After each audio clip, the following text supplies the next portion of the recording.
असताना प्रश्न विचारला की असणाऱ्या नंदिकेश्वराचा दुसरा पिता कोण.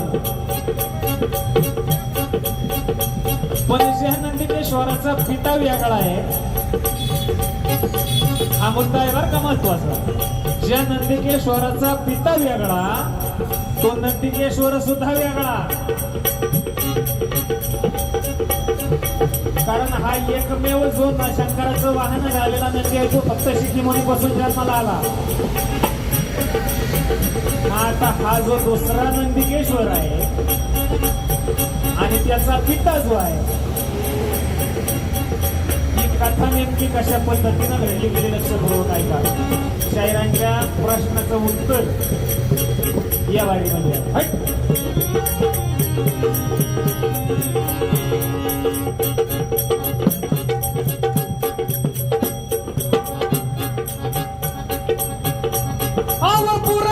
पंडित वैसले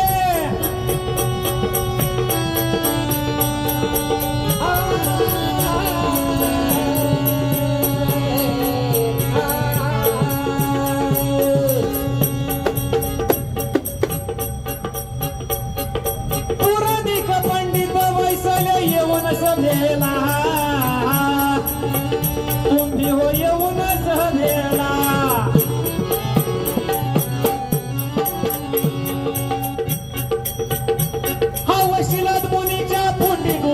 नंदी जन्माला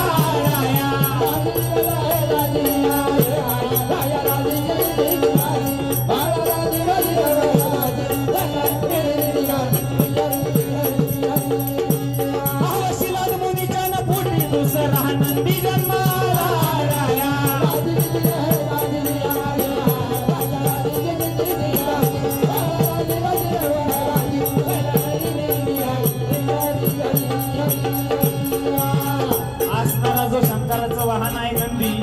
त्याच्या बापाचं नाव काय शिखी मुनी. वृत्तांशू नावाच्या ऋषीच्या शिंदीमधून शिखी मुनीचा जन्म आणि शिखी मुनीच्या शिंदीमधून नंदिकेश्वराचा जन्म अशी यांची वंश परंपरा.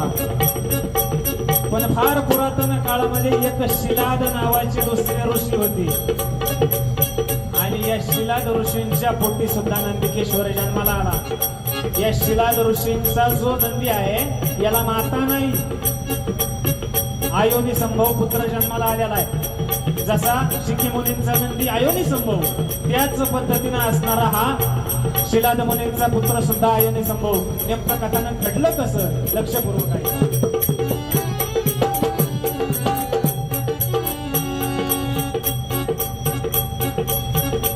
हा शिलाद मुनी आन महातपोनिधी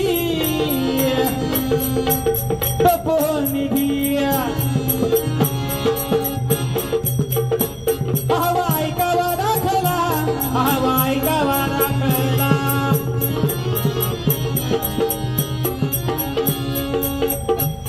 अन मनामध्ये हवा इच्छा उत्पन्न झाली की त्याला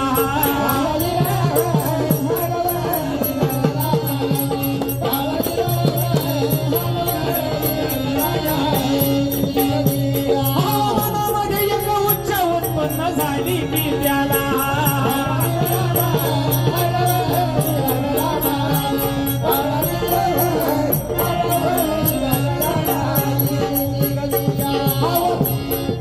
पोटी पुत्र एक यावा जन्माला पोटी पुत्र एक यावा जन्माला अशी इच्छा त्याला. इच्छा उत्पन्न झाली त्याला उत्पन्न झाली त्याला.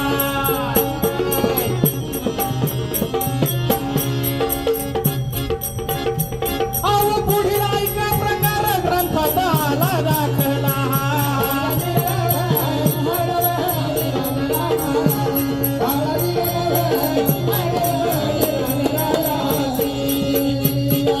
पुढील ऐका प्रकार ग्रंथामध्ये आला दाखला.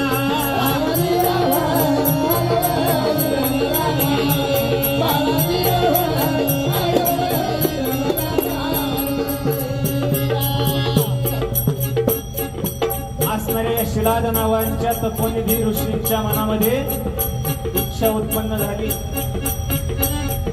की माझ्या पोटी सुद्धा एखादा भगवान शंकरासारखा महातेजस्वी पुत्र जन्माला यावा. आता इच्छा उत्पन्न झाली खरी, पण पुत्र उत्पत्ती जर करायची असेल तर पत्नीची गरज. ऋषी ब्रह्मचारी, मग पुत्र उत्पन्न करायचा कसा? शंका असणाऱ्या या ऋषीच्या मनामध्ये उत्पन्न झाली, पण असणाऱ्या या ऋषींना नेमकं पुढं प्रकार केला कसा? लक्षपूर्वक आहे.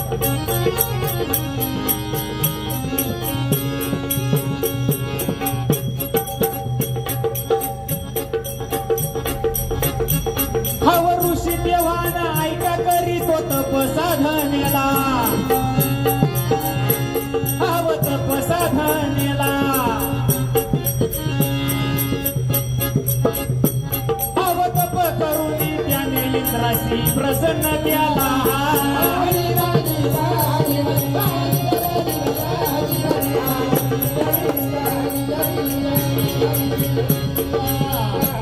हव तप करून त्याने इंद्रासी प्रसन्न केला.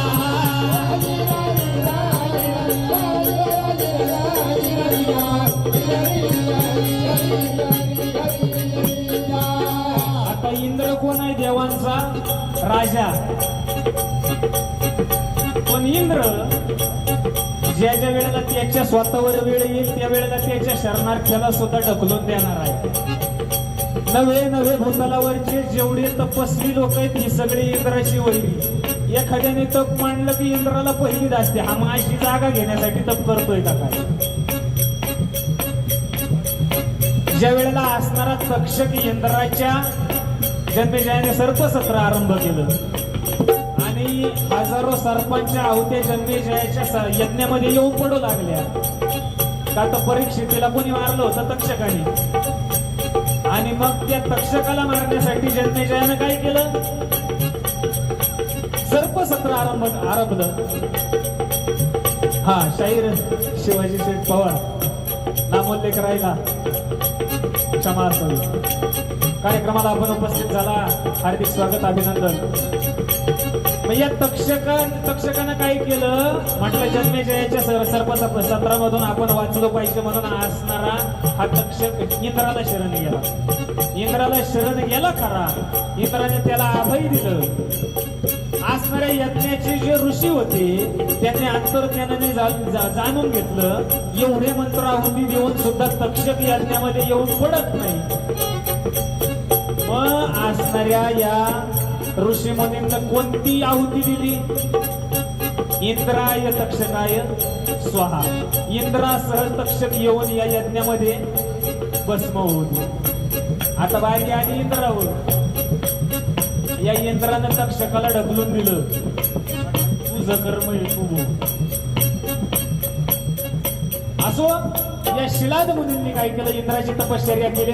म्हटले मला आयोनी संभव महातेजस्वी महापराक्रमी असा पुत्र दे. आणि इंद्रानं त्यांना सांगितलं की तुमच्या इच्छेप्रमाणे पुत्र मी तुम्हाला देऊ शकत नाही. मग पर्याय काय करा? इंद्रानं पुढे कथानक सांगितलं. कशा पद्धतीने? लक्षपूर्वक ऐका.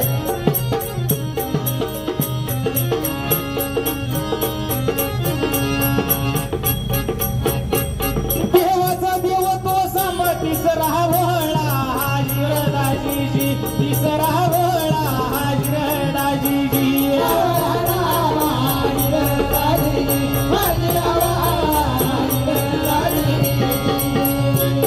देवाचा देव तो संभ सदाशिव भोळा हाजीजी,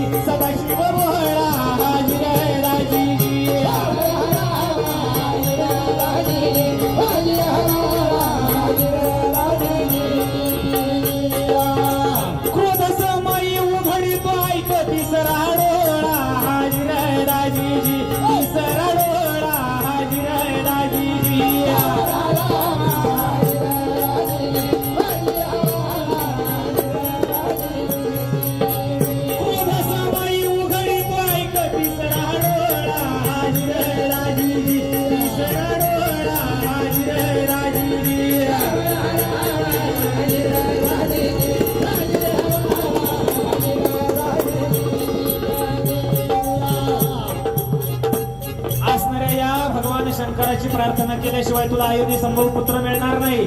आणि मग असणाऱ्या या शिलाद मुनींना ही वार्ता कळल्यानंतर पुढे प्रकार कशा पद्धतीचा घडला लक्षपूर्वक ऐका.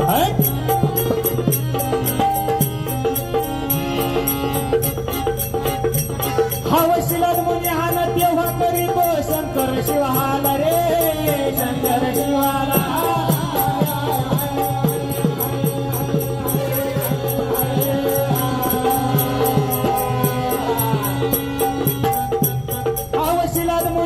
तेव्हा राधितो शंकर शिवाला रे शंकर शिवाला.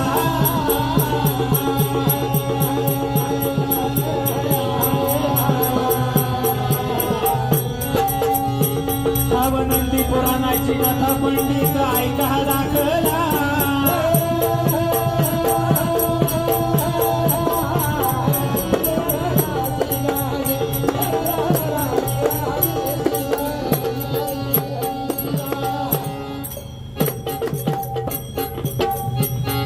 असणाऱ्या या शिलाद मुनींना भगवान शंकराची आराधना चालू केली.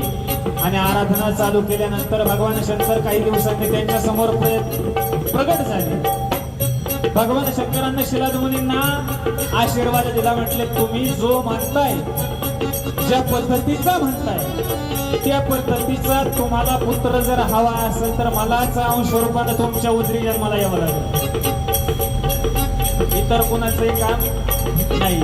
आणि म्हणून तो नंदी भगवान शंकराचा अंश रूप या शिलाद मुनीला पुढे काय केलं लक्षपूर्वक ऐका.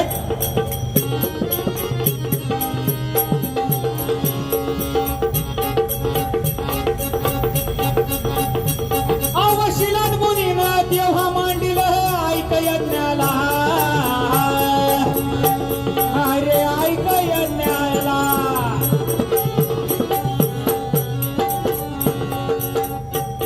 84,000 ऋषी उद्गात आले होते त्याला राया.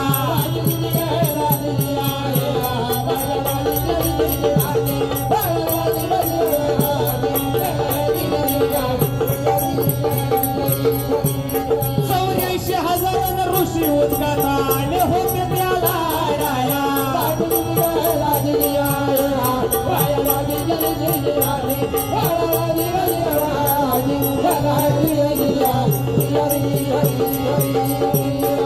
या शिलाद मुनीनं पुढं घरी तपश्चर्या पूर्ण झाली. भगवान शंकराचं दर्शन झालं, आशीर्वाद मिळाला.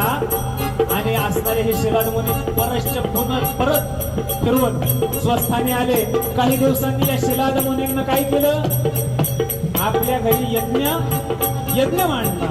आणि यज्ञ मांडल्यानंतर ज्या वेळेला त्या यज्ञाचं यजमान पद असणारे हे शिलाद मुनी भोगणार, यज्ञाच्या वेदीवर बसणार, त्याच वेळेला असणार शिवतत्व या ऋषींच्या शरीरापासून असच्या असं वेगळं झालं. आणि अयोधी संभव असा पुत्र त्या ठिकाणी बालक रूपाने जन्माला आला. कुठला संघ नाही, कुठलं त्याला बीज नाही, फक्त भगवान शंकराचा आशीर्वाद. अयोधी संभव पुत्र शरीर कोशापासून निर्माण झाला.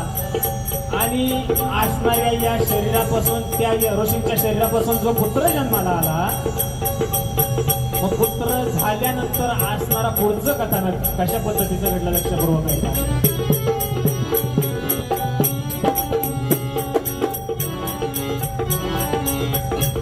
अरे पुत्र पाहता झाला आनंद ऋषीच्या मनाला, ऋषीच्या मनाला.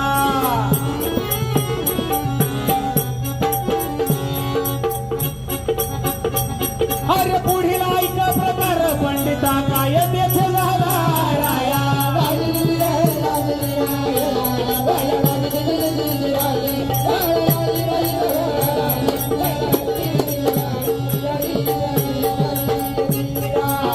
शाहिरांच्या एका प्रश्नासाठी एवढं का सांगतात. असणाऱ्या ऋषींच्या पोटी हा पुत्र जन्माला आला. ऋषींना त्याच्यानंतर यज्ञ कार्याचा भाग पूर्ण केला. आणि आपल्या आश्रमामध्ये असणाऱ्या त्या मुलाचं नाव त्या यज्ञाची धावपळ चालू असताना त्या यज्ञामध्येच मुंज करून त्या असणाऱ्या पुत्राचं नाव सुद्धा नंदी ठेवले.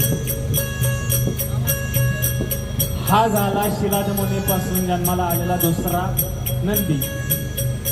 आता नंदी नाव ठेवलं, परत आश्रमात घेऊन आले आणि असणाऱ्या त्या मुलाचं लालन पोषण करू लागले.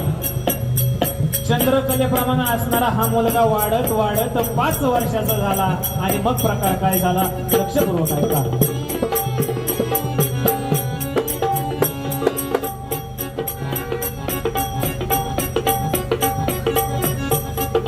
चंद्रकलेप्रमाणे वाढतो नंदी समयाला, नंदी समयाला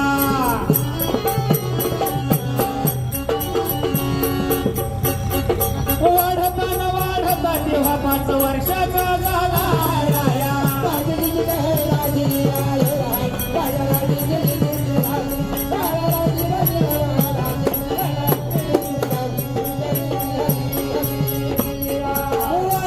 वाढता तेव्हा 5 वर्षाचा झाला.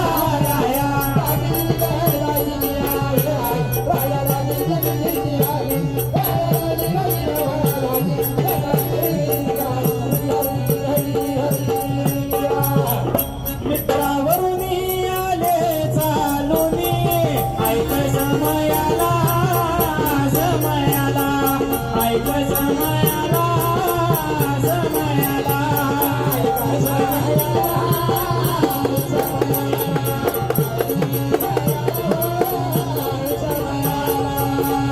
मित्रावरून आले चालून ऐक आश्रमाला, आश्रमाला ऐक आश्रमाला, आश्रमाला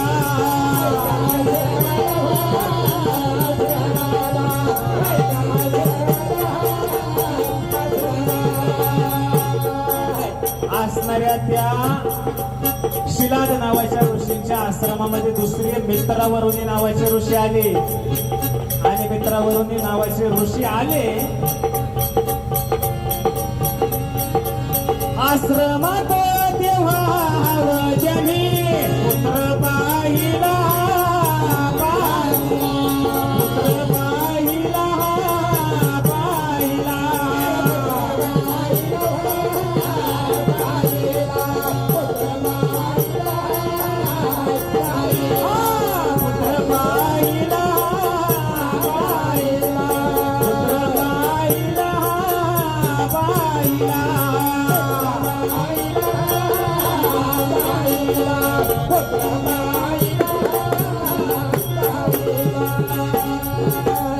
आता हे मित्रावरून नावाचे जे ऋषी होते हे त्रिकालदर्शी होते. आणि पुत्र पाहिल्यानंतर त्यांच्या लक्षात आलं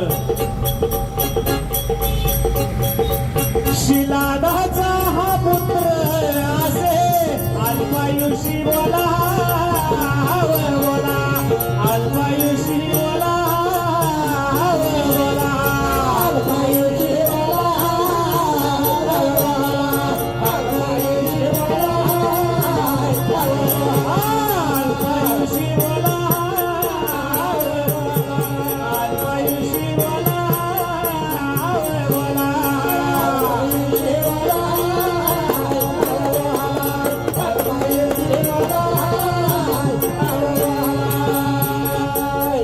मित्रावरून ऋषींना शिलाद मुनींना सांगितलं, म्हटले तुमचा हा आयुर्य संभव महापराक्रमी पुत्र जरी जन्माला आलेला असेल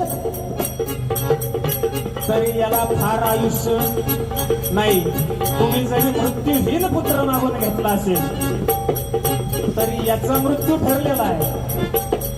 आणि मग असं कथानक मित्रावरून ऋषींना शिलाद मुनींना सांगितल्यानंतर नेमकी कथा पुढे कशा पद्धतीची झाली लक्षपूर्वक ऐका.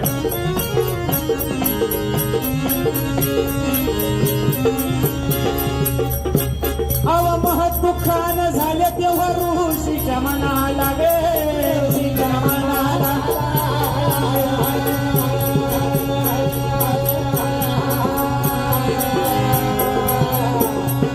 नंदी पुराणाची कथा पंडित काय करा दाखला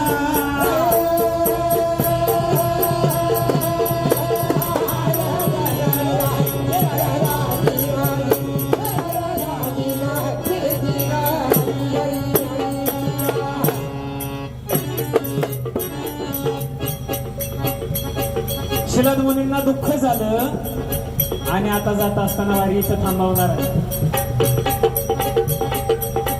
मित्रावरून ऋषींना शिलाद मुनींना सांगितलं तुमचा मुलगा अल्पायुष्य आहे आणि माझी आता शाहिरांना विनंती आहे जशी मला एक प्रश्नासाठी सगळी वारी गायला लावली